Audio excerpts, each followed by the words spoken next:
દેખાશે 22,530 ની ઉપર અત્યારે જોઈ રહ્યા છીએ 5% એક મજબૂતી સાથેની શરૂઆત નિફ્ટી બતાવી રહ્યું છે. નિફ્ટી બેંક 48,200 ની આસપાસ 100 અંક મજબૂત છે. ઓલમોસ્ટ પ્રી ઓપનના લેવલ્સની આસપાસ એક ઓપનિંગ જોઈ રહ્યા છે.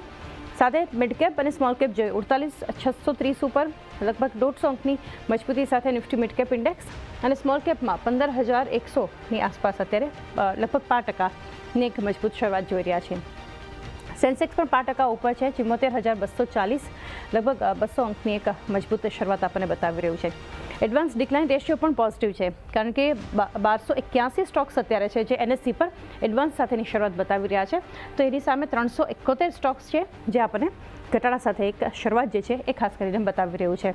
નજર કરી લઈએ હવે સેક્ટર્સની ચાલ પર કે આ સેક્ટર્સ એક મજબૂતી કે વેચવાલી બતાવી રહ્યા છે. મેટલ મજબૂત છે 0.5%. એફએમસીજીમાં થોડું પ્રેશર છે. રિયલ્ટી એક પ્રોફિટ બુકિંગ આજે પણ આપણે જોઈ રહ્યા છીએ. ઘટાડો ગઈકાલે પણ ઘટ્યું હતું.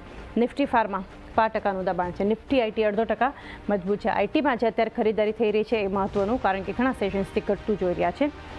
ઓઇલ એન્ડ ગેસ સેગમેન્ટ જુઓ થોડી ઘણી ખરીદારી છે. નિફ્ટી ઓટો થોડી મજબૂતી. કેપિટલ ગુડ્સમાં પણ 5% આસપાસની મજબૂતી આપણે જોઈ રહ્યા છીએ. તો ફાર્મા ઓવરઓલ વધારે ઘટી રહ્યું છે અને આજે આઈટી અને મેટલ મજબૂત છે. સાથે જોઈએ સ્ટોક્સની ચાલ પર નજર કરીએ હિટમેપ પર ક્યાં સ્ટોક્સ આ શરૂઆતમાં મજબૂતી બતાવી રહ્યા છે કે ક્યાં વેચવાલી છે. બજાજ ફિનાન્સ છે મજબૂત. ઇન્ડસઇન્ડ બેંક ફરી બજાજ ફિનસર્વ, આઈસીઆઈસીઆઈ બેંક, ટાટા કન્ઝ્યુમર પ્રોડક્ટ્સ, નેસ્લે ઇન્ડિયા. જે ઘટી રહ્યા છે રિલાયન્સ, હીરો મોટોકોર્પ, એક્સિસ, ડોક્ટર રેડ્ડીઝ, એશિયન પેઇન્ટ્સ, એલએનટી, આઈટીસી, બીપીસીએલમાં એક દબાણ છે. ટાઇટન, અદાની એન્ટરપ્રાઇઝિસ, તો વિપ્રો, એચસીએલ ટેક, એનટીપીસી, એસબીઆઈ, ટેક મહિન્દ્રા, બીએલનું કાઉન્ટર ઓર્ડરને કારણે અત્યારે મજબૂત છે. નવા ઓર્ડરને કારણે તો કોટક મહિન્દ્રા બેંક પ્રી ઓપનથી જ ઘટ્યું છે. ટ્રેન્ટ અને અદાની પોર્ટમાં પણ એક વેચવાલી છે. ગ્રાસિમમાં થોડી ખરીદદારી છે. ઓએનજીસી મજબૂત છે. એમએનએમ, આયશર મોટર્સ, પાવર ગ્રીડ, ભારતી એરટેલ ખરીદદારી બતાવી રહ્યું છે. તો સામે અપોલો હોસ્પિટલ, બ્રિટાનિયા, સિપ્લા, ટાટા મોટર્સ વેચવાલી છે. એચયુએલ, અલ્ટ્રાટેક સિમેન્ટ ઘટી રહ્યા છે. એચડીએફસી બેંક, શ્રીરામ ફિનાન્સમાં થોડી વેચવાલી છે. તો હિન્ડાલ્કો, જેએસડબલ્યુ સ્ટીલ, ઇન્ફોસિસ જેવા સ્ટોક્સ મજબૂત છે. કુશ વ્યૂ લઈએ અત્યારે 22,500ની આસપાસ જોઈ રહ્યા છે. એટલે પ્રી ઓપનના જે લેવલ્સ હતા અને ઓપનિંગ પણ જોયું ત્યાંથી ફરી થોડું નીચે આપણે નિફ્ટી જોઈ રહ્યા છે.